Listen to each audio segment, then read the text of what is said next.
Before the Rings of Power, there were the Silmarils. Before Sauron, there was his master, Morgoth. Before Aragorn and Arwen, there was Beren and Luthien. Welcome to Window on the West, where we explore all the ages of Tolkien's Middle-earth, with your hosts, Jonathan Watson, Michael Grumbine, and Dan Coates. Welcome to Window on the West. My name is Jonathan Watson. I'm here along with Michael Grumbine and Dan Coates as we explore Tolkien and Middle-earth. And today in this little addendum podcast, we're going to be talking about Amazon's The Rings of Power Amazon Prime TV show coming up September 2nd of this year, 2022. We want to take a look at the trailer a little bit, what our thoughts are, what we take away from it, what we wish we were taking away from it, what we wish we weren't taking away from it, and also what we learned about the showrunners and their thoughts of the show based on this Vanity Fair article that came out. So we're not going to go shot by shot into this. I just thought maybe we could talk about some of those big things that we saw in the teaser trailer, and maybe first of all we start with you see those big guys with those antlers like elk antlers, but then the next shot I think it starts out with the hobbits, right, or the Harfoots.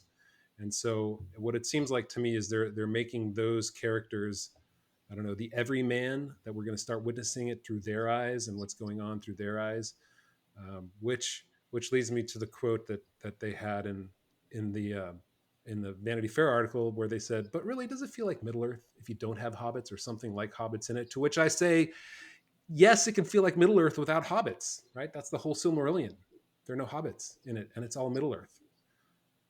So I don't know. That's my take on it. What do you guys think about having hobbits in the Rings of Power trailer moving forward? So I understand why they did it. In other words, hobbits have that everyman appeal that and they are part of Tolkien's world. The fact that they're doing it, we'll have to see where they put it. If they're putting it as something that happened at the same time as the rest of the season, as the rest of the show, which I think they are, then they're obviously way off base. Hobbits, as far as we know, only came about less than 1,000 years before the tale of the Lord of the Rings. So, or at least as a distinct people, but maybe these are supposed to be proto-hobbits of some type, but whatever. I understand why they're doing it cinematically. I think that criticism, I'm with you, Dan. I don't know if I'm with Dan actually, because he hasn't spoken yet, but I am with Jonathan. I am with Jonathan that it does seem forced, and it seems more of a reliance upon the success of the hobbits as portrayed in the Lord of the Rings films, and maybe the book, The Hobbit, etc. They are central characters. So I get it, but it doesn't need to be that way. And they've chosen to go the easy route. Yeah, Dan, you don't really know much about the Lord of the Rings or the Silmarillion yet. I don't know anything about the Silmarillion. So really, my opinion on this trailer really is of no importance. Because I could just look at all the pretty cinematic shots and go, "Ooh, that's nice." Well, so coming from saying, we found out you've watched the Lord of the Rings a bunch before even reading the books. Did it feel like the Lord of the Rings to you? I mean, it's such a short trailer. It's a minute long. We're talking about the teaser trailer, right? The 1 teaser minute trailer. Yeah, the 1 minute one with like bang bang bang clips. Yeah, I just really couldn't get any kind of impression. It just didn't really tell me anything. Like you see kind of like some sweeping shots. You see some characters they're going to bring in, but beyond that, it's not really. I don't know. There's nothing substantial for me to really. And this is coming from someone who doesn't know the Silmarillion, so I wouldn't have any substantial critique anyway. But did anything say like, oh, I know who that character was? Like, because you know now who Galadriel is in that trailer. Did you look at that and go like, oh, that's Galadriel? No, okay. Just kind of had a blank stare. Like, what am I watching? What is this? Yeah. Huh. So what is there anything else that Michael had stood out to you in the trailer? Either good or bad. Well, so we're going through the trailer. There's a few questions that came to my mind, which is how much are they going to try to fit? I mean, this is, to me anyway, this is the overarching question when it comes to a show like this.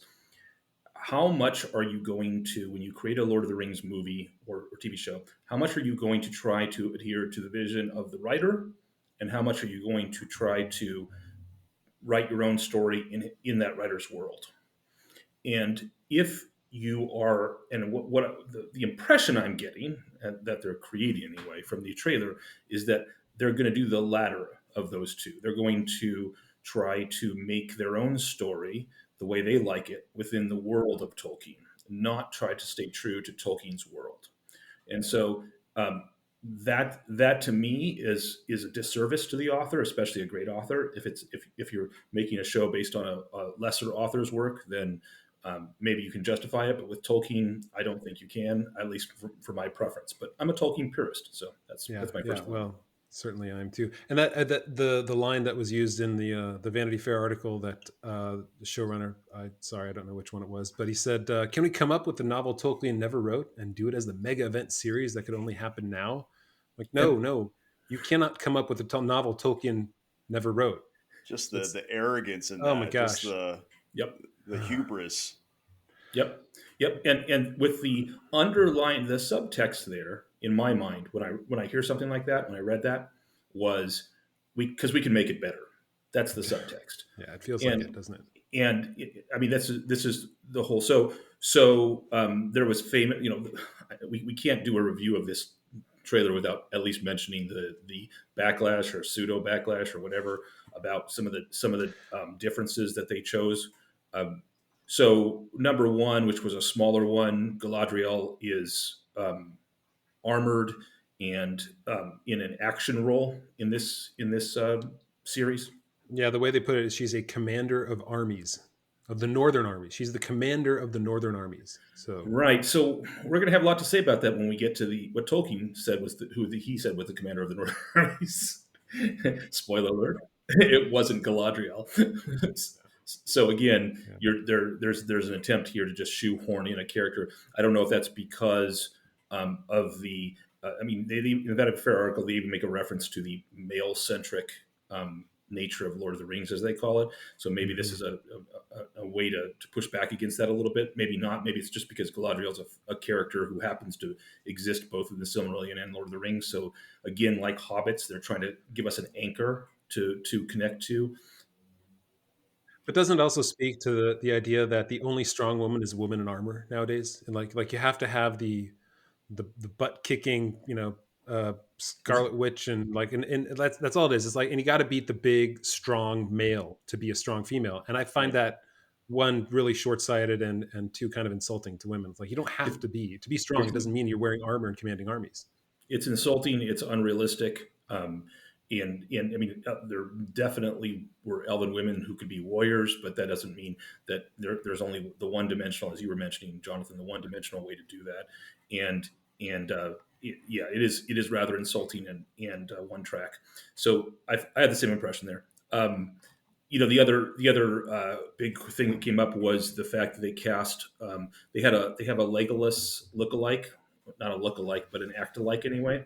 So they have the one shot where an arrow is being fired at him and he catches it in slow motion and then pulls it into his bow and fires it back. Clear fan service to the Legolas Lord of Physics, as I call him, which is the character from the Jackson movies. Yeah. And so everyone was all the little children were geeking out back in those movies, and so we have to have another Legolas because that's what. But he's being cast. The actor that's playing him is I think he's of Asian or Middle Asian descent and um, darker skin, and then they do the same thing with a dwarf and woman as well, and a dwarven princess, and we're supposed, it this is where the backlash was created. So I don't know what you guys think about that. Yeah, she had no beard. Come on. Well, the big struggle is people were like, well, that's because it's the first time a dwarven woman was seen in any films. And people pointed out, well, no, actually there were dwarven women in actually Peter Jackson's Hobbit, and they all had sideburns. In fact, they were kind of longer sideburns. They didn't have like the full, soul patch or anything like that, but they had sideburns. But yeah, no, it's the idea that in order to identify with somebody that you're watching, you have to be of that race, right? Like the only way that they can bring this kind of a story to everybody is to make it diverse racially. Is sort of silly to me. Like I certainly identify with plenty of people who aren't my skin color or aren't even my sex, and still enjoy the kinds of things that are out there, because that's the story that was, or that's the idea that was put out there by this so-called Lord of the Rings Tolkien scholar in the article in Vanity Fair, Mariana Rios Maldonado, who said, obviously there is going to be push and backlash, but the question is from whom? Who are these people that feel so threatened or disgusted by the idea that an elf is black or Latino or Asian? And it's sort of like they were trying to set the tone before anybody even had any backlash, right? There wasn't really much of a backlash, and this goes to the whole story. Like there is an entire side of Tolkien fandom that I'm well acquainted with that tries to always tries to create a story that there was a huge backlash against Ian McKellen playing Gandalf in Peter Jackson's Lord of the Rings because he was gay, right? And that was an affront to Tolkien's Catholicism. And I was I deep don't in remember this that. world, and I was deep in this world when this was happening, and I always pushed back against this because there are always really uh, there's the crowd of people who want to make a big deal out of little things, and they'll be the loudest people. And it might be like in this situation, it could have been like a dozen total people on the entire internet going everywhere and doing everything. But there was no conversation about whether Ian McKellen could play Gandalf well. I think most people were very happy when they saw what he looked like. It was like, man, this is Gandalf. He did a really good job in portraying Gandalf, and nobody cared. And in the same way here, they're all of a sudden going to say like, okay, oh no, now everybody's going to be, you're racist, or in the way back there you were homophobes, but now you're saying you're racist because you're against having a black elf or a black dwarf or anything else. And I think the point is, this was not written to be a multicultural story for a 21st century world. This was written to be a legend, one that Tolkien wrote, but also based out of his love of languages, which were all very much Northern European, Norse-ish languages, right? That were all coming from that area. And so when he wrote that, he wrote it with that area in mind. And I think, to me as a purist, to change the entire story by saying, oh, no, we've got people from all over the world now, it doesn't really make any sense, right? If they were going to say one particular race, like the Haradrim or something like that, we're going to make them a certain race because that makes sense in Middle Earth. But to have random black elves or Asian dwarves or Hispanic hobbits, it just feels kind of weird. Like if you were to do it in an intelligent way, it could work better. But I don't see that working when it's just sort of this random injection of diversity. Right, exactly. So 2 points from my mind. One, to agree with you, it feels forced. And whenever you're telling a story and you're just forcing themes in that you like, you have to understand that isn't making the story better. And number two, Tolkien wrote an epic based upon the Northern European peoples. Mm-hmm. And in his epic, he has groups of peoples of all sorts across Middle Earth. Some of them are groups of men with even darker skin, and he mentions those. My problem is the elves, as mentioned in Tolkien, and he mentions them extremely extensively in the Silmarillion, whenever they're described, as far as skin tone, are all fair skinned. They're all lighter skinned. Mm-hmm. That was his choice. But what about the dark elf ale? Oh, yeah. Yes. What about him? We'll get there. We'll get to there. As 8 months. As you know, the word dark is not used about his skin tone. No. So there's a this is simply 21st century moralizing forced into the world. Again, to go back to my very first point, are you writing a story trying to respect the author's vision, or are you trying to use an author's world and just tell a story that you like? Yeah. And but that's what it feels like they're doing. Right. And in your, in your schooling, I have a literature degree, and it was 20 years ago, but the idea that we could read ourselves into the stories, into whatever it is that was in front of us, was far more important than taking out of the stories what the author had put into it. And I think we're starting to see that in these kinds of, now it's getting into these situations. I remember a particular case, I don't know if this is going too far afield, but we were reading a poem by Robert Frost, Out, I think it was called, where it's a story of a kid using a chainsaw, however long ago that was. It pops off the wood, hits his arm, nearly cuts his arm off. The kid bleeds to death, and is mourned, and then the family realizes in the harshness of life they have to move on with the rest of life, and and they move on. And so I remember talking about like, oh, maybe it's about child labor laws and child abuse or other things like that, right? And then I just, without knowing anything about the story, I said, well, maybe it's about a family that he knew who lost a child in this way, and it hurt him so much he felt like he had to like somehow react to it, and this was his reaction to it. And the professor actually said, well, that's what happened. I'm like, but how do we not start with what the author intended first? That's my takeaway of like how we're getting to these places with these kinds of entertainment sources now. Well, that kind of gets into a broader cultural aspect to this, is that we kind of live in this postmodern culture, postmodern society where truth is just whatever you feel on the inside. Yeah. And I feel like this is just part of that. It's the death of the author. That Tolkien's gone, and now we can make it whatever we want. We can make it ours. Project ourselves onto it instead of, as Jonathan was saying, try to figure out what the author is trying to say and respect that. And you can have an opinion about that. You can say to yourself, like, if I was of a different bent of mind, for example, maybe politically or something, I could read Tolkien and be, he should have written in some dark-skinned elves because whatever reasons I have for thinking that, blah, blah, blah. But he didn't. And if you're just going to project onto somebody else's work, it's not a worthy endeavor in my mind. Yeah. And I think what it does is it people like Tolkien and like Lord of the Rings and like the lore because it's a place that's familiar. It's like it has all the hallmarks or all the feelings of this is an actual place where actual people live. And when you force in all of this artificial diversity, you remove all the familiarity out of that being an actual place. And now it's just a general fantasy. It's like a D&D campaign. Now it's like, oh, someone generated a character and now they're coming in, and all right, now this person's a dragon, right. Whatever, like it's, you kind of lose you lose the foundation. Like Tolkien's all about writing big long genealogies and having like the line of kings going back like 16 generations, and to just throw that all up in the air and be like, oh, it can be whatever we want. It's just I think you immediately kind of lose me. I was reading one of his letters. It's at the beginning of the second edition of the Silmarillion this morning, where he was talking about how the language is so important and the language means so much.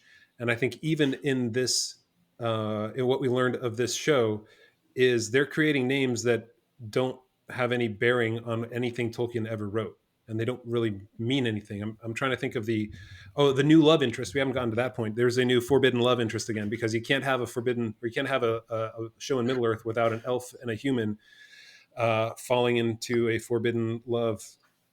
Better than an elf and a dwarf in the Hobbit movies. Okay. Sorry. Oh, those are the movies not to be spoken of. Though one day it would be fun to go over those. By fun, I hope you mean including lots of bourbon. Yeah, maybe we can get the guys from Riff Tracks to help us out with that or something. It's Arendir, whatever the dwarf's elf's name is, his love interest. But it's not a name that anybody could determine was actually from Tolkien's book. And maybe I'm wrong. Like I said, I'm not a scholar, but in my research and in my interactions, I couldn't find anything. It's very clear that they're going to be creating new characters. And actually, on the surface of that, I don't mind that. I like, Silmarillion is a big world and is a big span, and they're doing a story over many years. And so there's going to be, they're compressing it down, but there's going to be characters that Tolkien didn't write about. And I don't think Tolkien would have a problem with that. But like you said, make sure it's grounded in his world. Make sure it's grounded in his languages. Make sure it's grounded in his vision. And if you don't like his vision, write your own story. Yeah. And I will say, I really hope I like it. I mean, I do.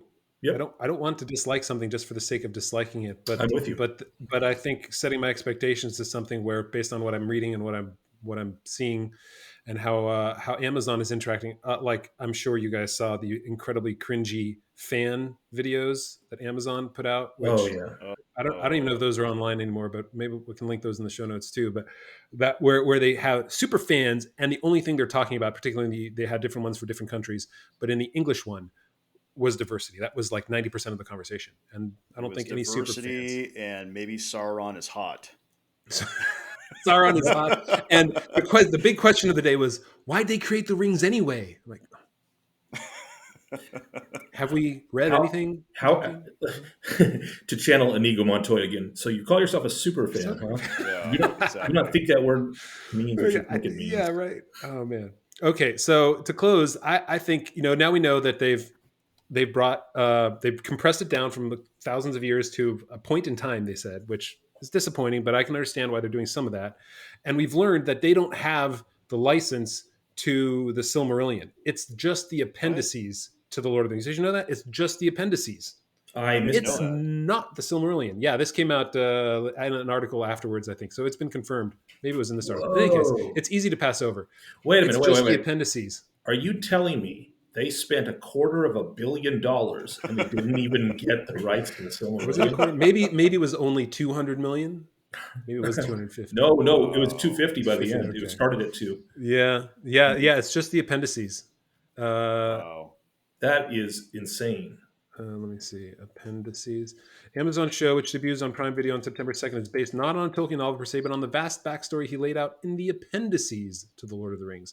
So with that said, right, I guess they're limited by what they can do, but what does that mean? That they have more ability to, travel outside, color outside the lines of what Tolkien wrote, because the appendices are so much even thinner than the Silmarillion is. That said, though, Michael, if there's one story that you could see from the Silmarillion made into a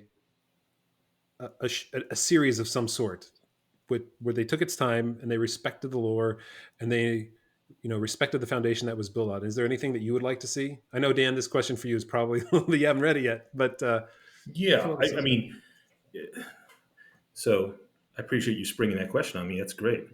And the answer is yes. I in fact would love to see if by a company that respected the lore and wanted to actually create it, I would love to see the Lay of Beren and Luthien. I would love to see that story, which I believe is in a way central, because it ties in so many elements between the first age and the second age, and all of the whole story of is kind of in a way concentrated in the whole story of the Silmarils, on which the book is named, is concentrated in that one. So I would love to see a series that did just that. And you could do a multi-season series on just that. You could, because you'd have to fill it in. But the question is, how are you filling it in? I have no problem filling it in. One of the things, like when my family and I we debate, about the movies. When the movies first came out and I watched them, I came out of the theater like ticking off on my fingers all the ways that they had changed, because that's the kind of nerd that I am. But now years later, I appreciate the movies. I have the extended edition, and we watch them occasionally as a family. And I just, so there are scenes that are totally added. Like I love the scene with Boromir teaching the hobbits how to use swords. I think that fits really well with the story. There are lots of little scenes where they were not in the books, and I think we're in the spirit of the books. And that's the real question. Are you trying to honor the spirit and the world that the author created, or are you trying to shoehorn in your own crap? Sorry, if you have to edit that out, into it.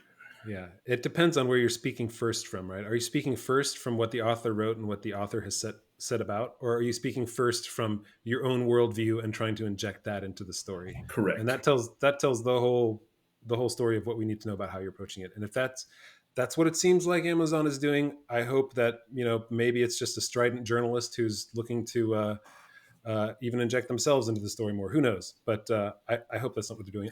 For me, sorry, go ahead. You were going to say something. Oh, all I was going to say is the one question in my mind, Jonathan, is the quote that you gave about what the story is about.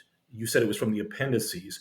Mm-hmm. Is that a quote about the license itself, or is that a quote about the content? Because what the people might be trying to do there is reference something which people that have just read Lord of the Rings can tie back to and say, this is what happened back in the Second Age.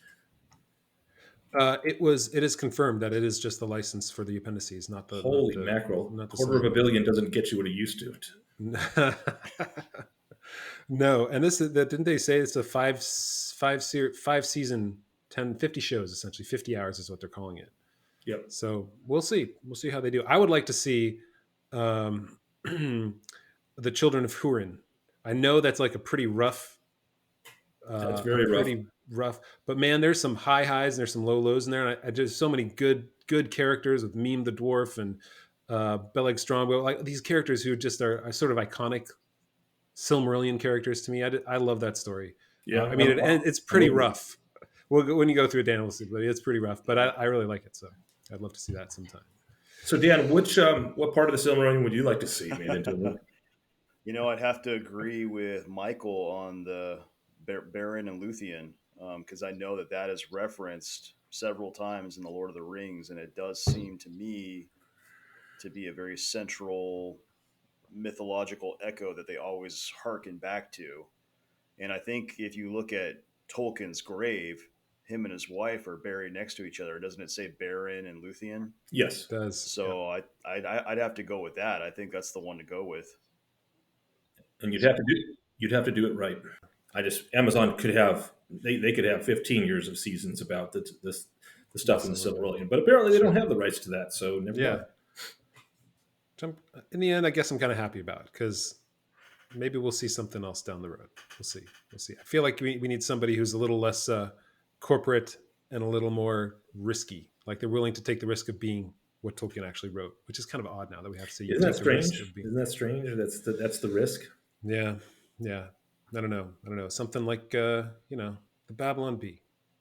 There you go. I just want my dwarf women to have beards. Right? That's all I care about. Just the beard. Yeah. And elves sliding downstairs on shields. I need Legolas walking on snow and shield surfing downstairs. Walking on snow. Walking on snow is fine. This goes back to another conversation we had. This goes back to the B reads Lord of the Rings. I know. Yeah. I'm deliberately fishing here, but the shield surfing, and then by the time you get to the Hobbit movies, where he's running up falling pieces of stone in the air. That's where I came up with the. I think that's my favorite scene. We have to set a rule for the podcast. Whenever we descend into references for The Hobbit, particularly the last movie, that's when the time is to cut this thing off, because there's nowhere lower to go. So that's rule. Yeah. All right. Well, thanks everybody for listening, and we'll see you next time. We're going to be doing Ainulindale, right? Am I saying that right? That's the way that I know, which is the music of the Ainur, the creation story of the universe by Tolkien in the Silmarillion. So go ahead and read that from this, and still pick this up if you want to for the Atlas of Middle-earth. It's a great way of getting familiar with everything and the craziness of where people are, and following them around the tracks of Middle-earth, and understanding how Tolkien envisioned everything. So thanks for listening, and we'll see you next time on Window on the West. Bye all. See ya. Michael, Dan, and Jonathan want to thank you, the listener, for joining us. Visit us at theonering.com, your source for everything Tolkien, where you can comment on this episode and join the conversation. This is Austin Robertson, bidding you farewell.